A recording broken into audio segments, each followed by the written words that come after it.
Question number 12 है, A B C D एक समलंब है जिसमें ए बी समांतर सी डी, यानी ए बी सी डी जो है ना ये समलंब है, ठीक है। और इसमें ए बी जो है उस समांतर है, समांतर का चिन्ह है, ए बी समांतर है डी सी का, यानी ए बी जो होगा ये ए बी समांतर है डी सी का और ए डी बराबर है बी सी का, सी का। ये समांतर का चिन्ह हुआ एरो और ये जो है ये बराबर का चिन्ह हुआ। जो बोला ये चीज जिसमें ए बी समांतर सी डी और ए डी बराबर है बी सी का, ये आपको दे दिया है, ठीक है। और दर्शाइए कि कोण ए बराबर है बी का, कोण सी बराबर है डी का। देखिए ए पर का ये और बी पर का कोण ये बराबर होना चाहिए और सी पर का कोण और ये डी पर का कोण ये बराबर होना चाहिए। दूसरी बात तीसरी में है कि ए बी सी सर्वांगसम त्रिभुज बी ए डी के, यानी ए बी त्रिभुज ए बी सी सर्वांगसम होना चाहिए बी डी का, ये देखेंगे बाद में। और ये जो है सो पहले ये दो पर बात करते हैं, ठीक है। हमें तो फिगर दूसरे दे रखा है, आप दूसरे बना लिए भैया, वो फिगर नहीं उसमें रचना उचना करके दिया है, ठीक है। हम रचना करेंगे, जो बुक में रचना का चलन दिया है एडिटिव उतार दिए, यस। चलिए दिया है ए बी सी डी एक समलंब है जिसमें ए बी समांतर सी डी और ए डी बराबर बी सी, ये इतना दिया है वही लिख देना है। यहाँ पर समलंब ए बी सी डी छूट गया है तो रोमान के लिए लिख दी है, ठीक है। वो अब जो सिद्ध करना है वो है और यहाँ से रचना है, ठीक है। उपपत्ति का समांतर होता है और एक जोड़ी भुजा असमांतर होता है, समलंब का ये डिफिनीशन है यानी परिभाषा है, ठीक है। आप हमको बताइए तो ई और ई समांतर है, बी समांतर सी डी, अगर त्रियक बीसी लेंगे, अगर त्रियक बीसी लेंगे तब क्या कहेंगे कि कोण सी प्लस कोण बी बराबर 180 सह अंतःकोण कहेंगे, ठीक है। उसी प्रकार इधर भी कहेंगे कि ए बी समांतर सी डी, त्रियक अगर आप ए डी ले लेते हैं तो कोण ए प्लस कोण डी बराबर क्या हो जाएगा 180, क्या कहेंगे सह अंतःकोण। लेकिन इससे कोई काम बनने वाला है? कोई काम नहीं बनेगा, जो कि आपको ई को लेकर बराबर सिद्ध करना है, ई को लेकर बराबर सिद्ध करना है, काम नहीं बनेगा। वो लेकर के क्या कीजिए, कुछ नहीं होगा। इसके चलते हम क्या काम करेंगे, रचना करेंगे। तो रचना का चलन देखिए लिखे हुए, ए बी थोड़ा ऊपर नीचे हो गया था, चलिए अब फिगर ठीक है, ए बी सी डी इस तरह से इसका नाम होगा। अब हम क्या काम करेंगे, इसमें रचना करते हैं। रचना क्या होगा कि देखिए क्या ए बी को बढ़ाइए, सर ए बी ये है इसको बढ़ाते हैं, ठीक है बढ़ाइए, ठीक है बढ़ा दी। ए बी को बढ़ाइए और सी से होकर, सी अच्छा सी ये है, ये आपका सी है, सी से होकर ए डी के समांतर, सी से होकर जाना है, समांतर किसके होना चाहिए, ए डी की, तो मैंने ऐसे जाना होगा, इसे जाइए। चलिए के समांतर एक रेखा खींचिए जो बढ़ी हुई भुजा ए बी को, अच्छा जो ए बी भुजा को बढ़ाए हैं तो लिखा है कि बढ़ी हुई भुजा ए बी को ई पर प्रतिच्छेद करेगा, ई जहां प्रतिच्छेद करेगा उसका नाम हो जाएगा ई। बस ये बात जो है सो ये रचना में दिया हुआ था, ठीक है। अब हम उपपत्ति करते हैं। अब थोड़ा सा ध्यान दीजिए, अभी आप देखे हैं ना कि क्या बोलते हैं, ए डी के समांतर बी सी बी ई खींचे हैं, सॉरी सी ई खींचे हैं, ए बी के समांतर सी ई खींचे हैं, बी खींचे है ना, तो इसका मतलब ये वाला भी ये और ये क्या हो जाएगा, समांतर हो जाएगा, सही है।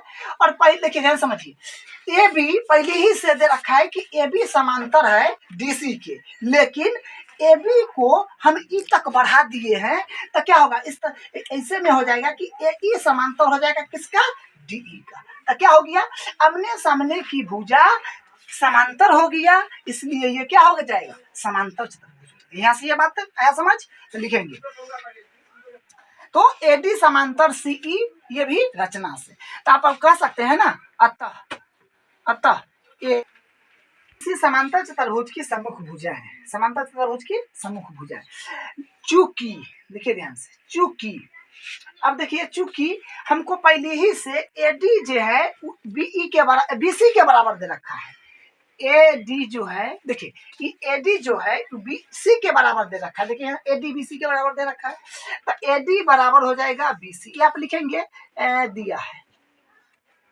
दिया है। अब यहाँ से देखिए, ये दिया हुआ है सी के बराबर है और ए डी बी के बराबर है। यहाँ से क्या कह सकते हैं कि सी ई बी के बराबर हो सकता है, तो ये भी आपस में बराबर हो जाएगा, तो सी ई बराबर हो जाएगा बी सी।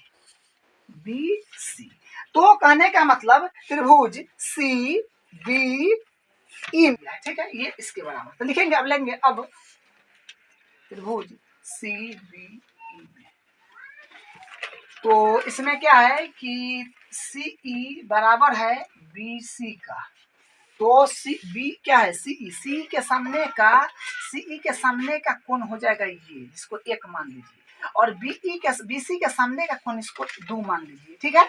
अब क्या कहेंगे कि कोण क्या है सी के सामने का कोण क्या है 1, तो कोण 1 बराबर बी सी के सामने का कोण क्या है 2, तो कोण 2, मतलब इस भुजा के सामने का कोण 1, ई भुजा के सामने का कोण 2 क्या होगा, बराबर होगा। बराबर भुजाओं के सम्मुख कोण बराबर होते हैं, तो यहाँ पर लिख दीजिएगा कोण 2, लिख दीजिएगा बराबर भुजाओं के सम्मुख कोण बराबर होते हैं, ठीक है, आप लिख दीजिएगा ये बात। प्रूफ करना है कि कोण ए बराबर कोण बी, हम उसी के तरफ जा रहे हैं, ठीक है।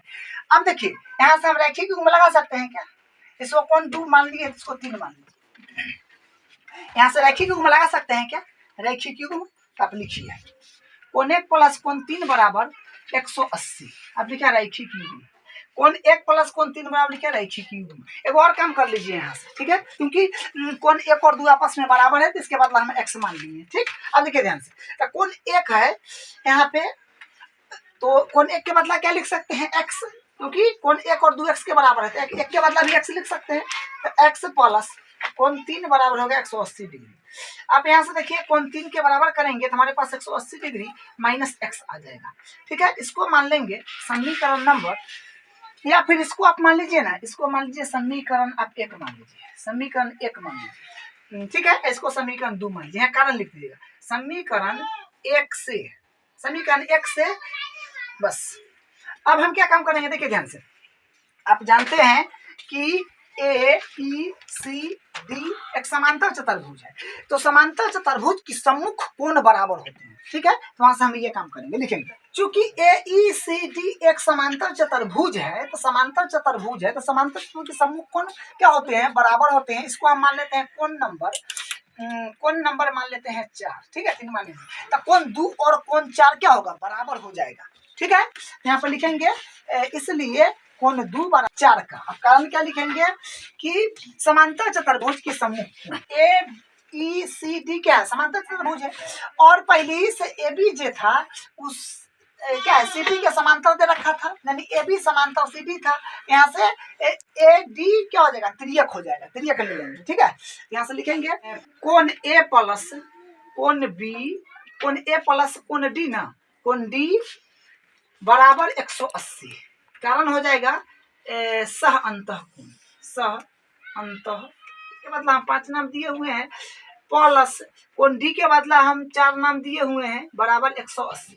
थोड़ा सा ध्यान देना हो, कोण 4 किसके बराबर है, 2 के, लेकिन 2 के कर बराबर है x के बदला भी तो x लिख सकते हैं ना, यहाँ से लिखिएगा x बराबर क्या हो जाएगा, कोण 4 हो सकता है, ठीक है। इसको आपको मन है तो समीकरण 3 नाम, ठीक है। तो यहाँ पर आप लिख दीजिएगा ये इससे कि कोण 5 है तो उसी रखिए, प्लस 4 के बदला क्या लिख सकते हैं, x लिख सकते हैं, तो लिखिएगा x बराबर 180। अब आप क्या काम, कोण 5 के जब बराबर करेंगे तो 180 डिग्री माइनस x आ जाएगा। इसको मान लेंगे आप समीकरण 4 मान लेंगे, ठीक है।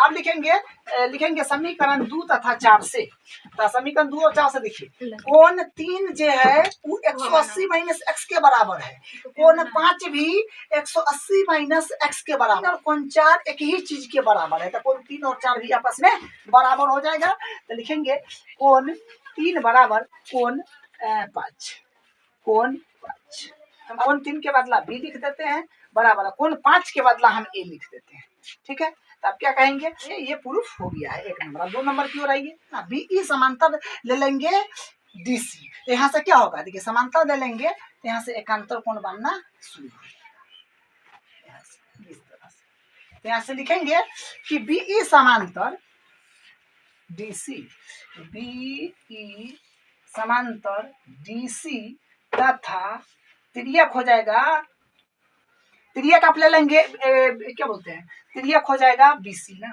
बीसी तो कोण 1 बराबर हो जाएगा 6 का। ठीक है, यहाँ से लिखिए कोण 1 बराबर हो जाएगा 6 का। अब लिखिए अंतर कोण हो जाएगा। उसके बाद देखिए कोण 1 और 6 को देखिए, मतलब कोण 1 भी x के बराबर है। 1 के मतलब भी तो x लिख सकते हैं। तो आप लिखिए कि x बराबर कोण 6। चलिए एक इसको आप रखिए। अब हम ध्यान देना होगा। देखिए आप थोड़ा ध्यान दीजिएगा, कोण 4 जो है ये बराबर है x के, समीकरण 3 से कोण 4 बराबर है x के क्या, यहाँ से लिखेंगे चूंकि कोण 4 बराबर है x के। ठीक है, अब बताइए कि ये भी x के बराबर है, ये भी x के बराबर है, क्या हो गया इसको मान लीजिए आप समीकरण नंबर 4 माने हुए हैं ना, 5 मान लीजिए। हमें लिखिए समीकरण 4 व 5 से, समीकरण 4 व 5 से तब क्या कह सकते हैं कि कोण 4 बराबर होगा कोण 6 का। देखिए कोण 4 पर क्या है, कोण 4 पर d है, तो कोण d बराबर कोण 6 पर क्या है c, कोण c। बस ये भी प्रूफ हो गया।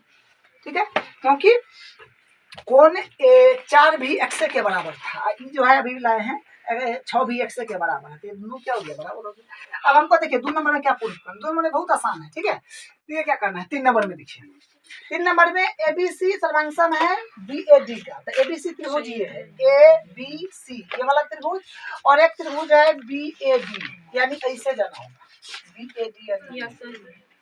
ठीक है, ये हो गया आपका BAD त्रिभुज, और ये हो गया आपका ABC त्रिभुज। इसको सर्वांगसम करना है, बस बहुत आसान काम है। AB जो है दोनों में आ रहा है, तो AB बराबर AB उभयनिष्ठ हो जाएगा, AB बराबर AB हो जाएगा उभयनिष्ठ हो जाएगा। उसके बाद देखिए ई वाले त्रिभुज को देखिए और ये वाला त्रिभुज को देखिए, इसमें कोण 3 और इसमें कोण 3, उसमें कोण 4 जो है वो हम बराबर किए हुए हैं, तो आप लिख दीजिएगा क्या है, देखिए यहाँ बराबर किए हुए हैं, तो कोण 3 बराबर कोण 5 कर देंगे, तो यहाँ से लिख देंगे प्रमाणित। उसके बाद ई बराबर दे रखा है आपको पहले ही से कि भाई AD जो है वो बराबर है BC का, क्वेश्चन में ही दे रखा है, तो आप लिखेंगे BC बराबर AD, इसमें हो जाएगा दिया है त्रिभुज सर्वांगसम हो गया है साइड से, तो लिखेंगे त्रिभुज A 3 नंबर हो गया। बोल रहा है देखिए इसमें ही आ रहा है AC ये है और BD ये है, तो AC बराबर BD ये भी आपका प्रूफ हो गया CPCT से, ये इसका प्रूफ है और ये क्वेश्चन फाइनल